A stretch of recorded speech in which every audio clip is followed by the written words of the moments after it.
Assalamualaikum warahmatullahi wabarakatuh. Kami dari kelompok 8 Psikologi Pendidikan akan mempresentasikan hasil diskusi kami mengenai motivasi belajar. Sebelumnya kami akan memperkenalkan anggota kami terlebih dahulu.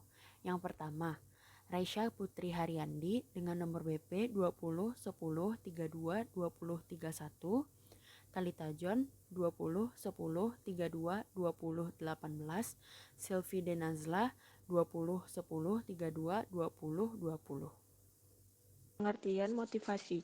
Menurut Santrok, motivasi adalah suatu proses yang dapat memberikan semangat, arahan, dan perilaku yang dipertahankan.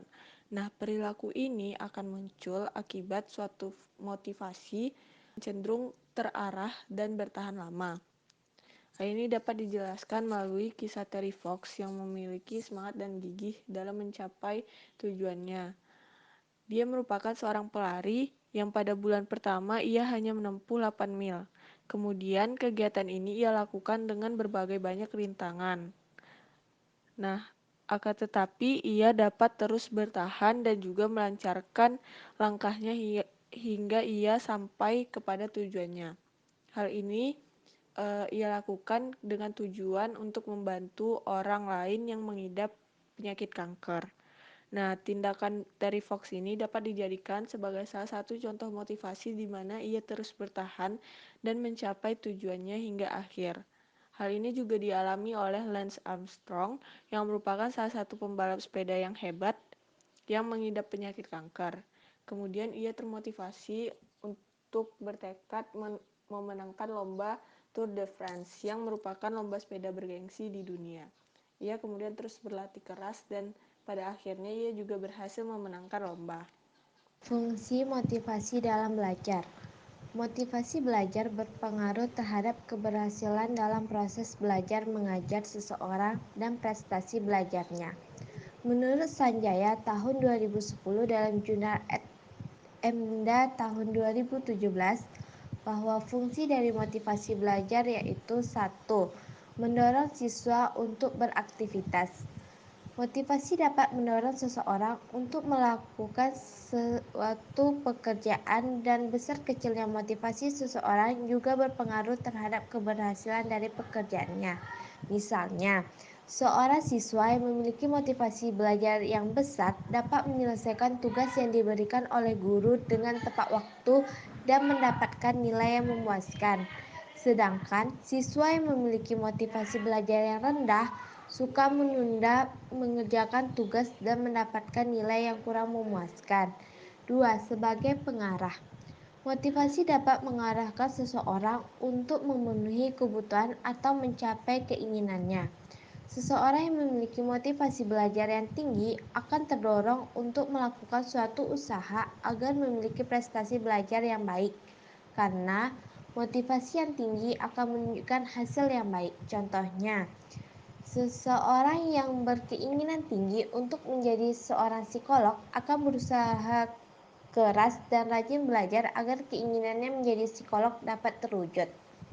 Menurut Badarudin, menjelaskan juga mengenai fungsi dari motivasi belajar, yaitu pertama, motivasi sebagai pendorong, kedua, menentukan arah perbuatan agar tercapai tujuan, ketiga, menyeleksi perbuatan.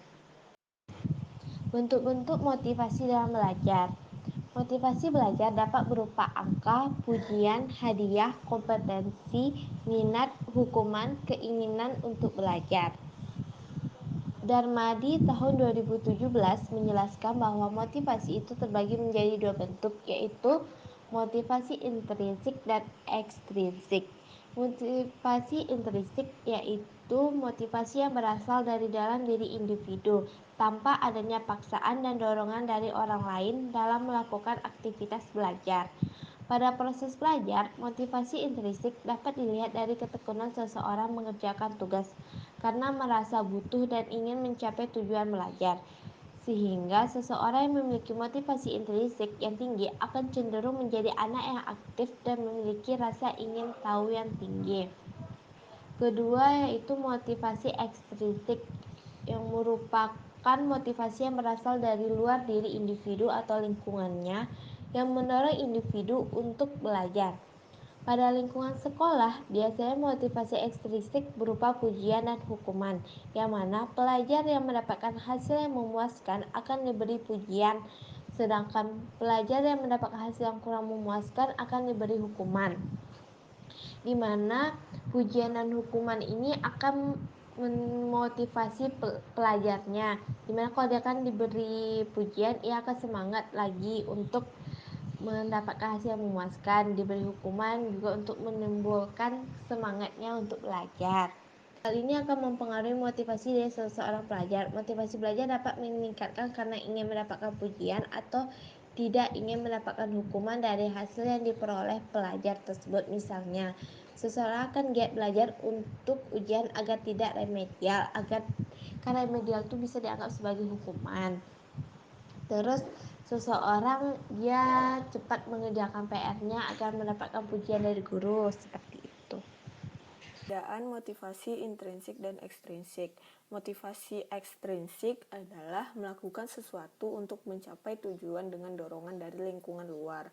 Nah, maksud dari pengaruh luar atau dorongan dari lingkungan luar ini dapat berupa reward dan punishment. Sebagai contoh, seseorang yang bekerja keras mencapai target agar tidak dimarahi oleh atasannya. Sedangkan motivasi intrinsik itu dorongan untuk melakukan sesuatu dengan tujuan untuk diri sendiri, dari kesadaran diri sendiri. Sebagai contoh, seseorang melakukan pekerjaannya dengan baik karena ia menyukai pekerjaan itu. Nah, motivasi intrinsik ini terbagi menjadi dua jenis. Ada motivasi intrinsik dari determinasi diri dan pilihan personal, dan motivasi intrinsik dari pengalaman optimal. Jenis motivasi intrinsik ini, seseorang ingin mempercayai bahwa kesuksesan yang ia capai murni karena diri sendiri, bukan karena adanya pengaruh luar seperti reward dan punishment. Nah, motivasi internal dan minat intrinsik seseorang siswa terhadap tugas dapat meningkatkan ketika siswa memiliki pilihan untuk bertanggung jawab secara personal untuk pembelajarannya masing-masing. Nah, berikut beberapa cara dari guru agar siswa dapat melakukan determinasi diri dan pilihan personal di kelas. Yang pertama, luangkan waktu untuk saling berkomunikasi dengan siswa dan menjelaskan mengenai aktivitas pembelajaran.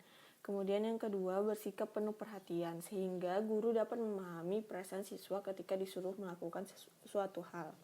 Nah, yang ketiga, kelola kelas secara efektif dan berikan kebebasan murid untuk melakukan pembelajarannya sendiri dengan tetap dipantau oleh guru yang bersangkutan. Yang keempat, ciptakan pusat pembelajaran. Hal ini bertujuan agar siswa saling berkooperatif antara satu dengan lainnya melalui suatu proyek ataupun tugas kelompok. Yang kedua, motivasi intrinsik dari pengalaman optimal. Ide ini dikembangkan oleh Csikszentmihalyi yang menggunakan istilah flow dalam mendeskripsikan pengalaman optimal. Nah, pengalaman optimal yang dimaksud di sini adalah perasaan bahagia dan senang yang tinggi. Menurutnya, pengalaman optimal ini dapat dicapai ketika seseorang dapat mengerjakan suatu hal dengan optimal. Rasa kepuasan terhadap usaha ini juga didasarkan pada level tantangan dan level keahlian individu. Flow dapat dicapai ketika seseorang menghadapi tantangan yang sangat sulit dan menganggap bahwa ia dapat menyelesaikan dengan keahlian mereka yang tinggi. Sebaliknya, siswa akan merasa apati ketika siswa tidak mampu menghadapi tantangan yang tidak begitu sulit. Nah, berikut merupakan cara guru membantu murid untuk mencapai keadaan flow menurut Csikszentmihalyi dan teman-temannya. Yang pertama yaitu kompeten dan termotivasi, yaitu guru dapat menunjukkan keahliannya pada bidang masing-masing saat semangat mengajar yang tinggi. Yang kedua, ciptakan kesesuaian optimal. Hal ini dilakukan dengan memberikan tantangan pada tugas siswa dengan tetap memperhatikan masuk akal atau tidaknya suatu tugas. Yang ketiga, beri dukungan secara instruksional dan emosional kepada siswa agar dapat menjalankan pembelajaran dengan rasa percaya diri dan tidak cemas. Imbalan ekstrinsik dan intrinsik. Imbalan atau reward adalah salah satu faktor yang dapat membuat seseorang termotivasi dan terus mencapai tujuannya. Hal yang dapat diberikan dari efek motivasi ini yaitu dari tawaran atau ekspektasi terhadap imbalan yang akan diberikan. Akan tetapi, imbalan ini juga dapat berdampak negatif. Sebagai contohnya, anak yang berpuasa hanya berharap mendapat imbalan dari orang tuanya. Hal ini sama dengan proses pembelajaran. Imbalan yang dapat mempengaruhi kepercayaan diri siswa dapat berdampak positif. Sebaliknya, jika imbalan yang diberikan hanya berupa hadiah, maka akan berdampak negatif pada siswa. Jadi, ketika suatu atau sebuah hadiah itu berkaitan dengan kompetensi siswa, maka itu dapat meningkatkan motivasi.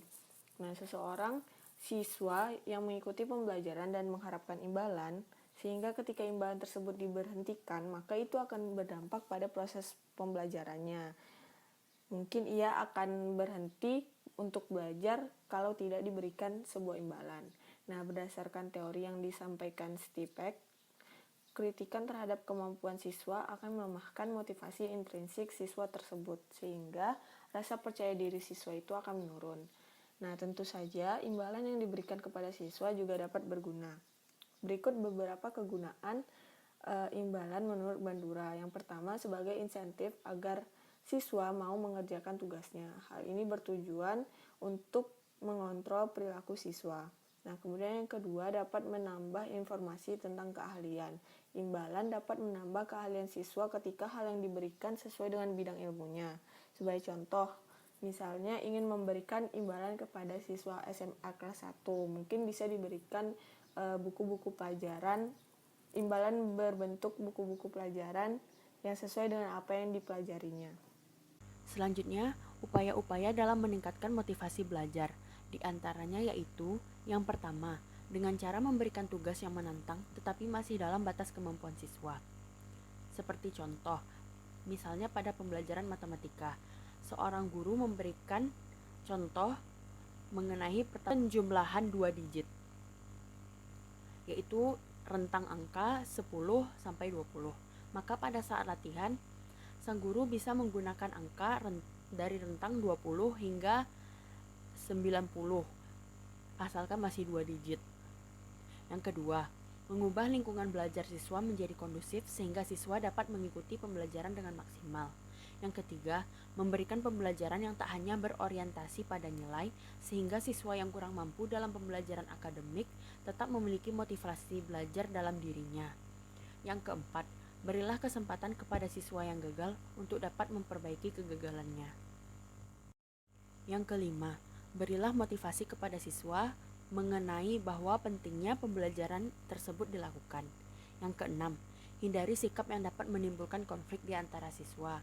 Misalnya, dengan cara membandingkan siswa A dengan siswa B, karena hal ini dapat menimbulkan perpecahan dan konflik di antara para siswa. Yang ketujuh, gunakan metode pembelajaran yang beragam sehingga siswa tidak merasakan jenuh dan bosan dengan cepat. Yang kedelapan, biarkan siswa dapat berperan aktif dalam kegiatan pembelajaran. Yang kesembilan, sesekali berikan penghargaan kepada siswa ketika ia berhasil melakukan tugasnya dengan baik. Yang ke-10, kenali siswa dengan baik sehingga dapat melakukan kegiatan pembelajaran yang menyenangkan bagi siswa. Dan yang terakhir, hargai setiap usaha yang telah dilakukan oleh siswa. Karena dengan melakukan hal tersebut, siswa merasa termotivasi untuk melakukan pembelajaran. Sekian yang dapat kami sampaikan.